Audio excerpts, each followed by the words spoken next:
Rudolph the red-nosed reindeer had a very Rudolph with his first completion. It's Pickens in stride. There he goes. The explosion. Pickens. Goodbye. Touchdown. Laugh and call him name.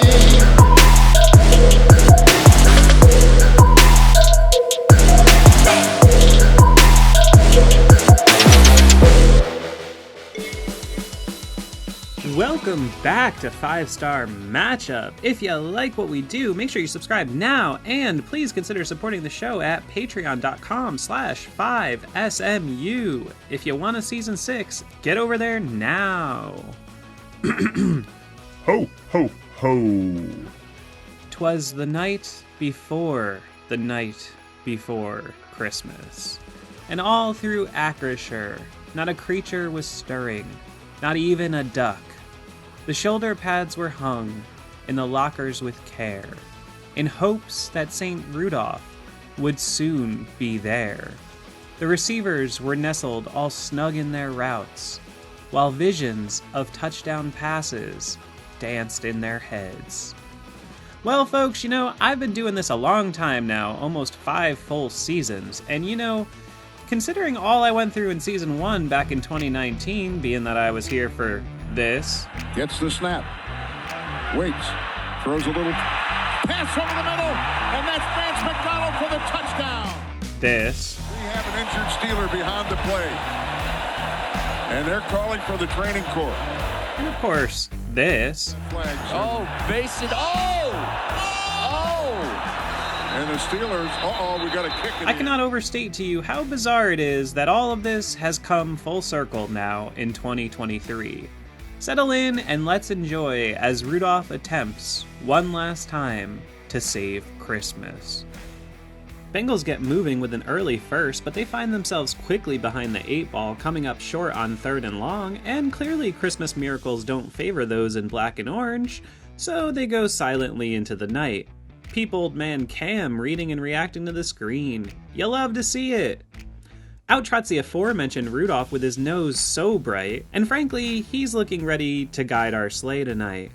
Start this one off with a tote for the Naj man to get him moving, but on 2nd and 4, Mason asks, "You want a balloon, Georgie?" To which the beleaguered second-year man says, "Hell yes," and turns on the Jets as he gallops to a Christmas tree cake of a score. What is this magic? The Steelers scoring an opening drive 86-yard touchdown with their 3rd-string quarterback? Folks, who the hell cares if the other reindeer used to laugh and call him names if Rudolph can sling it like this? What a laser from numero due! Back over to the D now, and no Jamar Chase, no problem for the Bengals, who have the luxury of 2 number 1s as Browning finds his man T. Higgins more open than a present on Christmas, getting the Bengals in motion across midfield. 2nd and 6, pressure almost gets home by way of gasp. Isaiah Loudermilk, guest calling him out in my roast last week, lit a fire in his belly. Make sure you watch that if you haven't, link here. But the prayer by Jake annoyingly lands in the basket of Yosivas's bike for a lucky conversion. 2nd and 4, and what else is new? The always reliable and 5-star favorite foe, Tyler Boyd, catches and runs for a first, but on 3rd and long, the backup Browning shows why he's just that, as he tosses a quack Christmas goose of a pick to free safety extraordinaire Pat Pete, who wisely stays in the end zone for a touchback. Filed firmly under things you love to see, but a real no-no ball for Browning if you ask me.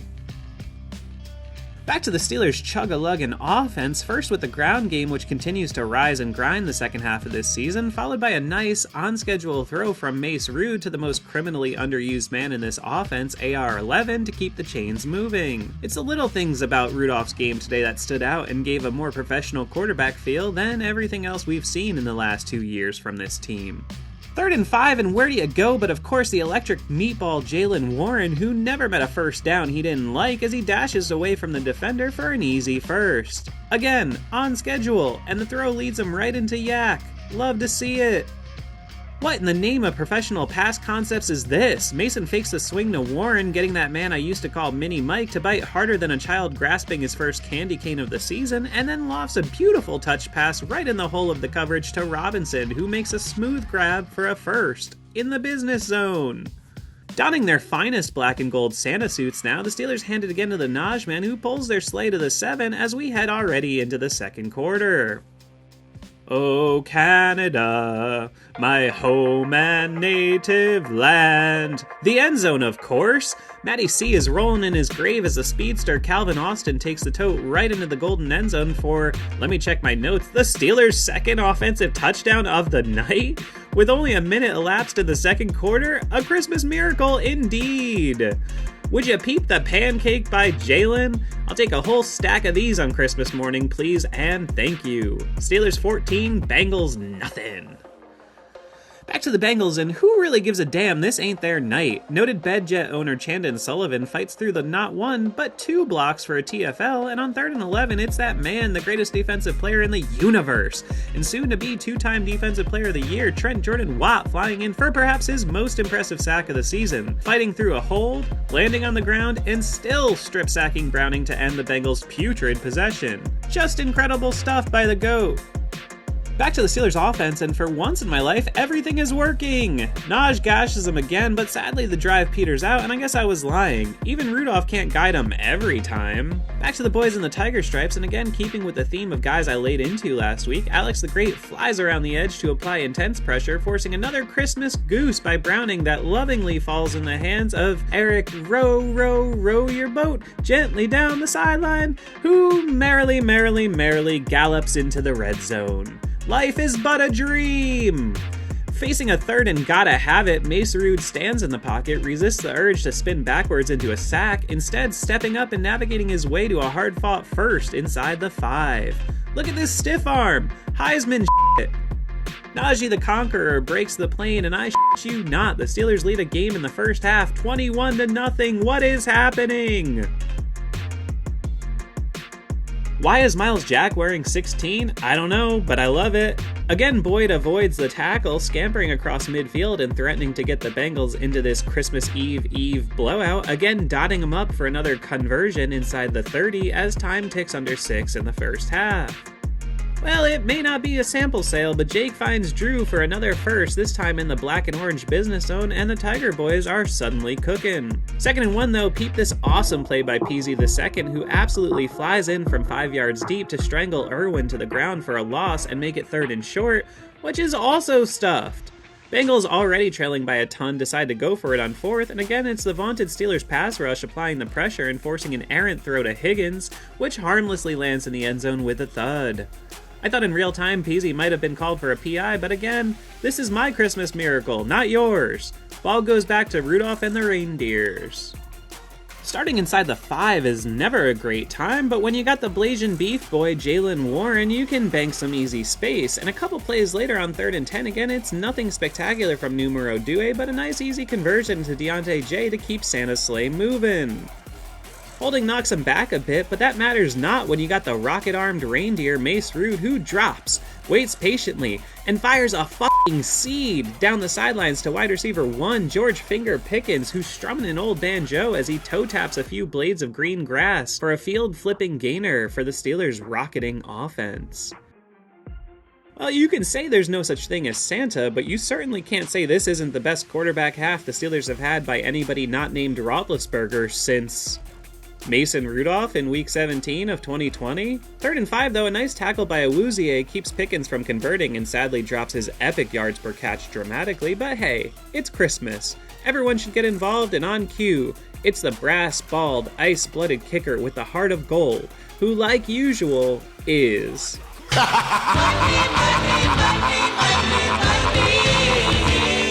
And at the half, it's Steelers 24. Bengals absolutely nothing. Hey, you!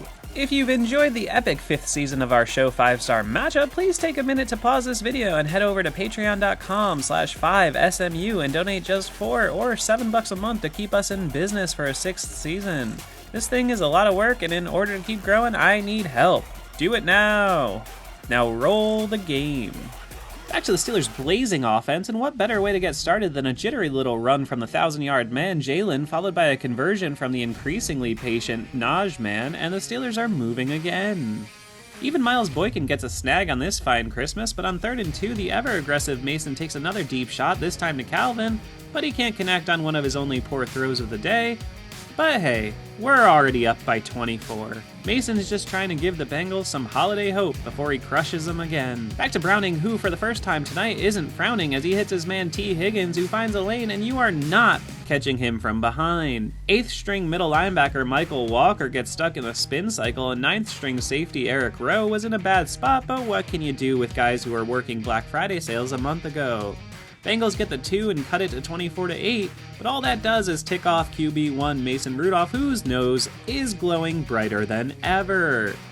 Again, in the Christmas spirit, even Mount Washington gets a grab in his stocking, and that sets up our 5-star play of the game. 3rd and 1. Rudolph looking sideline for Pickens again. He's got it. Dropped it in the bucket. Pickens punches back. Touchdown. See, the thing is, this throw physically is absolutely perfect. No notes, none. Rudolph hits Pickens in stride deep down the sideline for his second long score of the night, this time 66 yards, and just when there was any doubt whatsoever, the Steelers' sleigh, led by Rudolph and Pickens, pulls back out to an insurmountable 31-8 lead, and I can't even believe the words that are trickling out of my mouth. Because for the first time in, literally, years, the Steelers gifted us an anxiety-free finish. I'm going to let the tape roll from here on out and speak about just what the hell happened at Acrisure on Saturday. For the second straight Christmas, our beloved Steelers gave us an epic holiday performance that I hope you shared with your family, as I was lucky enough to do both times. And while this one was just a bit less dramatic than last year's, I can't say it wasn't more fun bell to bell.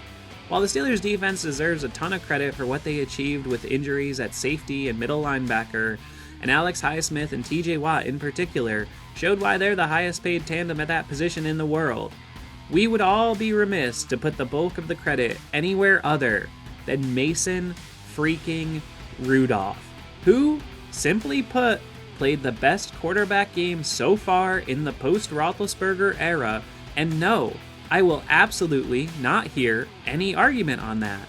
Timing, placement, pocket presence, lack of mistakes, keeping them on schedule, aggression, every single thing you can ask for from a quarterback, Mason Rudolph did well in this game. And after having watched Mitch Trubisky barf and Kenny Pickett struggle to do more than one or two of those things on any given week in the last 2 years, I am firmly drawing a line in the sand, dude. Mason Rudolph has earned another start. I'm writing this before Tomlin's presser, and this will come out after, so I still have no idea what he intends to do, but if it was up to me, it's not even much of a question. Rudolph was absolutely spectacular in this game, and should start against the Seahawks if the Steelers still want any hope of making the playoffs after their epic collapse in the last month. I'll give Mike credit for finally moving on from Trubisky, but the truth is, he should have done it earlier. And that Patriots game, just like the Patriots game he started last year, is probably going to doom the season. Both were extremely winnable games that were 100% there for the taking, and due to Trubisky's horrendous play, the offense was unable to do even close to enough to beat bad Patriots teams. The difference right now between being 8-7 or 9-6 would be dramatic. Unfortunately, that's the world we live in, and it's up to the boys in the black and gold to determine how the rest of this thing plays out. If Kenny Pickett is deemed healthy enough to play, he would be coming off almost a month layoff, playing in a very loud stadium on the West Coast as a guy who has, literally, not thrown a touchdown pass since November 2nd. And in case that doesn't seem like a long time ago to you, how about the fact that his game winner against the Ravens was in fact his second to last passing score? To me, Pickett needs a mulligan on the season. Yes, you can blame Tomlin, the offensive line, Matt Canada, whatever you want, but in reality, Rudolph just played a better game with all of those issues, sans Canada, without having played in over 2 years. He literally said post-game that he had had extremely few reps with Pickens since he's been here. Let me ask you a question. Did they look more on the same page than Pickett and Pickens? Or even Trubisky and Pickens? Both guys who have had hundreds of reps together in practice, camp, and games.